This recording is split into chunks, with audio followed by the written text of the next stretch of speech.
Former child star Jennifer Love Hewitt grew up to become one of the most beloved girl-next-door actors of the 90s. She also went on to be quite the star in her own right. Here's her journey and transformation from 14 to 42. Though Jennifer Love Hewitt was basically born craving a career in entertainment, it wasn't until she moved to Los Angeles that she ever felt like she, quote, truly belonged somewhere. In 1999, she told Rolling Stone that her teenage years there were full of hard work, but also excitement, with the outlet noting that there was no looking back. Hewitt's mom supported her showbiz career unconditionally. She offered the young star the option to opt out and head back to Texas if she wasn't having fun anymore.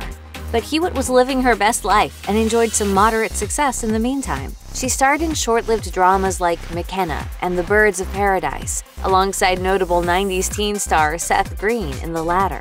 Hewitt also enjoyed a larger slice of fame in 1993 with her small role in Sister Act 2, Back in the Habit, opposite Whoopi Goldberg. She later told Broadway World that she and the rest of the young cast obviously had a blast whilst filming the high school set sequel, and the film left her with a lot of fun memories. But it also undoubtedly helped to put her on the map. The role was small, but Hewitt's charisma and talent were evident. And though her early TV pursuits didn't work out at first, it wouldn't be long until this rising star would finally catch her big break. After starring in a series of extremely short-lived TV shows, Jennifer Love Hewitt began to suspect that she was cursed or was just a bad luck charm for TV. So when the chance to audition for Party of Five came about, the blossoming star decided to jokingly warn the show's creators, Christopher Kaiser and Amy Littman. She told them of how her presence could inadvertently get the series canceled. Luckily, Kaiser told the outlet that they weren't deterred. He shared, "The first time we saw Love, we had to have her." Littman added that they even completely changed the character of Sarah to fit with who Hewitt was when she came in. The teenage girl they fell in love with was adorable and modest, without bombast or excess. Hewitt also had an impressive work ethic and an authentic niceness to her, which shone on screen and off, where she'd often rocked a simple t-shirt for big events. Hewitt's tailor-made character was added to the second season as a love interest for Scott Wolf's Bailey Salinger, and the ensemble family drama proved to be a perfect home for the young star. The character was similarly driven and earnestly sweet, and both Sarah and Hewitt won the affections of viewers across the country almost immediately. But unfortunately, some dudes simply had no chill about it. In 1997, three major things happened to Jennifer Love Hewitt. She turned 18, starred in teen horror movie I Know What You Did Last Summer, and became a major sex symbol seemingly overnight. As Hewitt later reflected to Elle, people were suddenly talking about her body rather than the movie, and having no agency over her sexuality was hard for the rising star. She explained, "When you start in Hollywood younger, the narrative takes off without you. Before I ever knew what sexy was, I was on the sexy list." Hewitt likewise told Vulture that it was a difficult transition, having gone from Party of Five, where her body was very covered, to a teen horror flick, which marked the first time that she had even worn a low top. Apparently, this prompted interviewers to begin asking her, quote, incredibly inappropriate, gross things. The tiresome focus on her breasts over the next few years disappointed the actor. She shared, "I wish that the acting had overshadowed all that for 5 minutes they had said I was really great in the movie versus made a body comment." As a result, the teen star could sometimes look uncomfortable at red carpet events. She was starting to rock her signature styles, bodycon and bandeau dresses, or tailored pants with a strappy top. However, Hewitt was still a young woman, trying to assert dominance over her persona and struggling to demand the respect she deserved. Sadly, the attention about her body didn't end, and in some ways, it even worsened. After leaving Party of Five, and with a few more teen movies under her belt, like Can't Hardly Wait and I Still Know What You Did Last Summer, Jennifer Love Hewitt executive produced and starred in a movie about one of her favorite Hollywood legends, the Audrey Hepburn story. She told Cosmopolitan, "Never in my life have I been captivated by anybody on screen the way I was when I saw Audrey Hepburn the first time. She's everything a woman should be." Unfortunately, some critics were openly against Hewitt playing Hepburn, who is renowned for being Tinseltown's most beloved icon of elegance. The debate surrounding her casting in the role sometimes leaned heavily on the admittedly sexist idea that Hewitt's chest was too big, and therefore too unsophisticated to depict the lean star. What?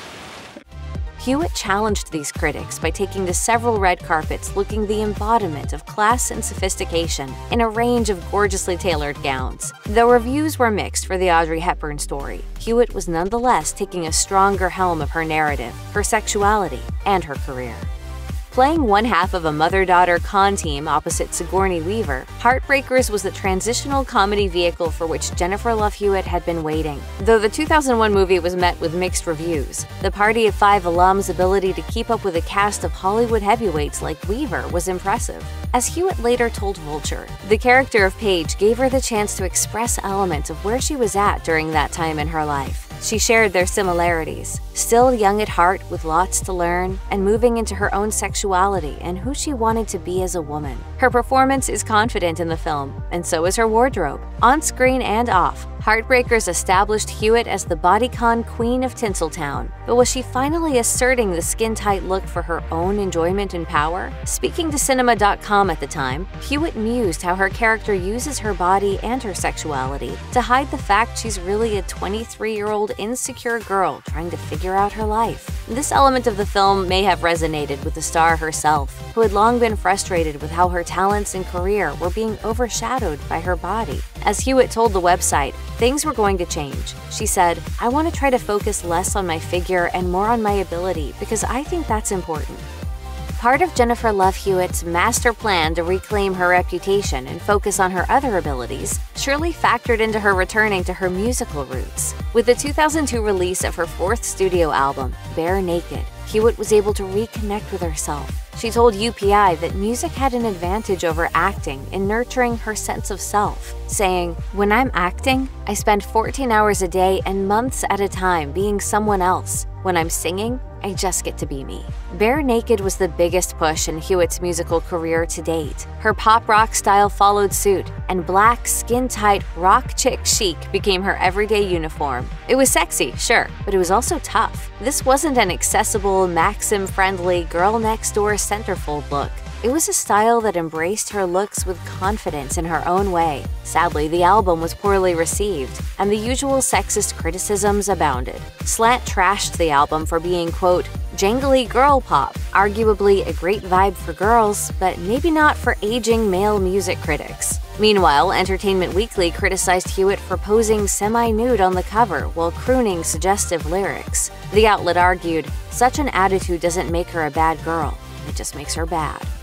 Despite her unfortunate career slump, by 2005, Jennifer Love Hewitt started her ascent up from out of the Hollywood flop pile with a new TV show that would become a surprise hit. Depicting a woman who can communicate with the dead, Ghost Whisperer was a huge success throughout its 5-season run. Apparently, the nurturing role was also one of the most fulfilling Hewitt had played. The star shared, "Every day I felt like I was doing something extraordinary. I felt like that show connected with people." In 2010, Jennifer Love Hewitt would once again elevate her career with the TV movie The Client List. Here she depicted a single mom working as a masseuse turned sex worker. The role earned her industry kudos, with a Golden Globe nomination for her performance, and The Client List was such a hit that it became a TV show in 2012. Hewitt explained to Collider that she was drawn to the complex character of Riley Parks. She said that it was because the narrative explored a single mom who finds empowerment in a job that others might assume is dangerous or subservient. She added, "She's making these decisions and she's making them consciously, and she's growing sexually, emotionally, physically, and mentally in this job." In both her personal and professional lives, Hewitt seemed to be hitting a new peak, where she didn't just look comfortable in her skin, she also looked absolutely radiant on the red carpet, especially when she stepped out in an ivory Ramona Caveza gown with ice blue accents at the 2011 Golden Globe Awards. Following the birth of her first child, Jennifer Love Hewitt flaunted her post-pregnancy figure with joy and assurance. With motherhood, the star's priorities had appeared to shift too. When The Client List ended in 2013, Hewitt joined the cast of Criminal Minds for one brief season as hardened FBI agent Kate Callahan. However, by the time she had the chance to film a second season, Hewitt was expecting her second child and had made the difficult decision to step back from the show. Criminal Minds showrunner Erica Messer told Entertainment Weekly that they wrote Callahan's exit from the show to tie in with Hewitt's own motives for leaving. As Messer explained, Hewitt wanted to be a full-time mom so she could give this second baby everything she gave her first. And that's obviously not an easy mission statement given the scheduling rigors of filming a TV show. Suffice it to say, Hewitt was more than entitled to the break, having worked in the industry since she was a child herself. On the topic, Hewitt told American Baby that pregnancy is a time for slowing down schedules and to enjoy nourishment. So many of us are busy or driven, we forget to take care of ourselves. But when you're pregnant, it's all about you and that baby inside of you. After taking some time out to raise her babies, Jennifer Love Hewitt made a triumphant return to the industry with her role in the emergency call room drama 911. Hewitt depicted Maddie, a woman struggling with the aftermath of leaving an abusive relationship. As showrunner Tim Minear told The Wrap, the actor was the, quote, perfect choice to join the 911 call center. Unfortunately, her return to the red carpet wasn't quite as confident. Hewitt showed up to the series' Fox Upfront presentation looking admittedly tired yet chic, which is a hard relate for moms everywhere. When the appearance made headlines, she felt the need to explain her look on her Instagram stories. On top of the day being 12 hours long and the New York humidity being almost 100%, the actor revealed that she'd made the mistake of wearing a black suit and was melting by the time cameras were on her. With a laugh, Hewitt added, "I just have to apologize for how wrecked I look in all the pictures that came out." It was a funny, relatable moment that reminded fans of Hewitt's ageless, girl-next-door quality. Long may it rain. While juggling her continued on-screen prospects with raising her children, Hewitt is constantly impressive. Check out one of our newest videos right here. Plus, even more Nicki Swift videos about your favorite celebrities are coming soon. Subscribe to our YouTube channel and hit the bell so you don't miss a single one.